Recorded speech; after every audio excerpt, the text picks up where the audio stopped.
Hello पिलामाने आसंता काली जो अर्थनीति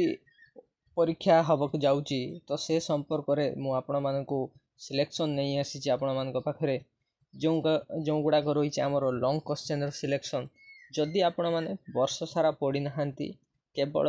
यही गोटे दिन पढ़िया चाहूँगी एवं भल मार्क रखा चाहूँगी ताहले भिडियोटी को संपूर्ण देखंतु आउ मु कौनसी माने बहुत भल एनालिसिस करिकी बहुत वर्षर क्वेश्चन एनालिसिस करिकी केवल 3 ରୁ 4टा क्वेश्चन नहीं आसी जो माने टोटाली किछि पढ़ी नांती एवं जो माने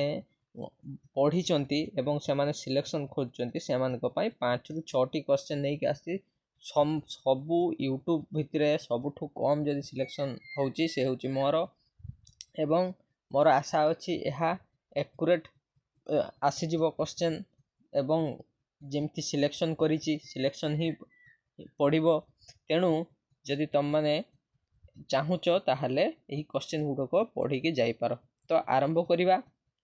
देख तो सबुठु वीक रु वीक पिला माने मध्य मो वीडियो देख एवं सिलेक्शन देख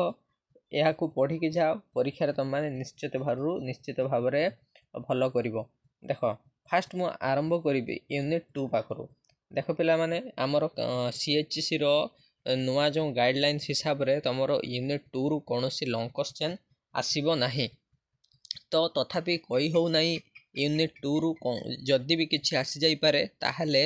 कोन करिवो ना कोन क्वेश्चन टी तमर आसीबार सबटु बेसी चांस अछि ताहा होची चाहिदा दरर स्थितिस्थापकता और एहार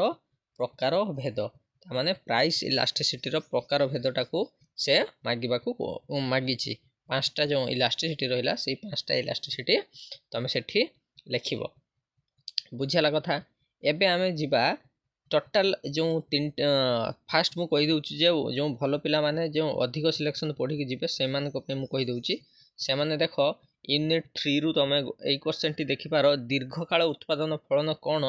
मोट हाराहारी और सीमांत उत्पाद एमान को भितर थिबा संपर्कटा को तमे निहाती देखि पारो ए क्वेश्चन टा को तमे निहाती देखि पारो गोटे गोटे सिलेक्शन ही देछि मु। देन आसीबा यूनिट 4 रे जगाण सूत्र ओके यूनिट 4 रे जगाण सूत्र यहा जगाण सूत्र को व्याख्या करो यार व्यतिक्रम गुडी को लेख किंबा कोन पड़ी पारे यार आचरण गुडी को लेख बा जगाण को प्रभावित करूथवा कारक गुडा को लेख एटा 100% आसीबो 100 कोन 200% आसीबो एटा बोथ पिलांको पई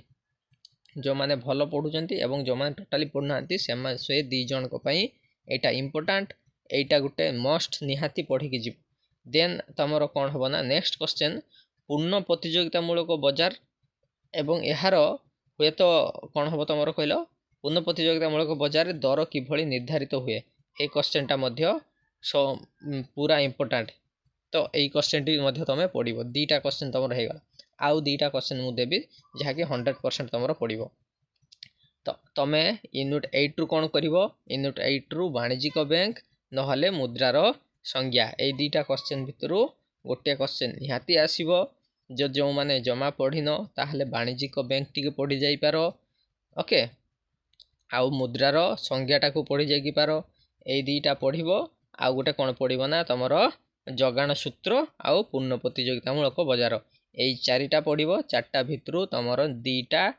तमरो 90% चांस अछि दुईटा को सिलेक्शन आसी जिवो आउ जो 10% सिलेक्शन रहिला ताहले तमरो कोन होबो ना जदि तमे मुद्रार कार्य जदि पढ़ी के जिवो ताहले निहाती पाई जिवो। आशा करूछु भिडियोटी भल लागिथिबो तेणु चैनल को सब्सक्राइब करिवे।